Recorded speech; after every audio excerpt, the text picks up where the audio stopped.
first thing we need to figure out for hip thrusts is how to set ourselves up. If you have a rack or a rig that feels stable, you can go ahead and put a bench up against it. You might also have a padded bench. Anything that is about knee height will work, such as a couch if you are at home. We just want to make sure that it's going to hit you about halfway to 3/4 of the way up your back, and that it's padded because we're going to be pushing our back up against it.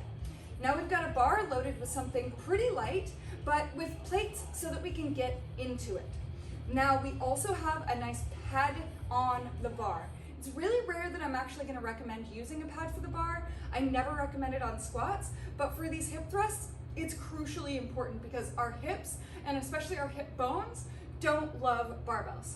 All right, so now that we've got our whole setup, we've got our bar with the plates on it, the pad on the bar, and a padded surface for us to be pushing against, let's talk about how to get into it.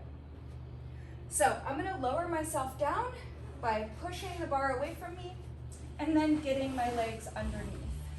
You might need to readjust so that everything is exactly where you want it to be. Now go ahead and take each of your legs and bring your knees up as high as you can get them based on your feet being flat on the ground.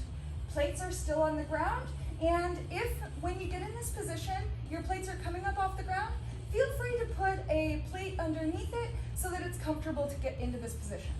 All right, so now we're gonna kick elbows up, and fingertips are just going to make sure that this bar isn't falling from side to side.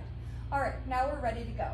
I'm gonna drive my heels into the ground, pushing my butt up, opening my hips as much as I can, squeezing into the bar.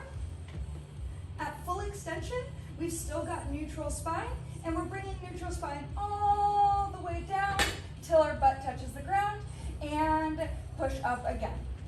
We really want to be emphasizing our hamstrings and glutes especially in this movement. Resist the urge to use your toes, stay in your heels the whole time. Barbell hip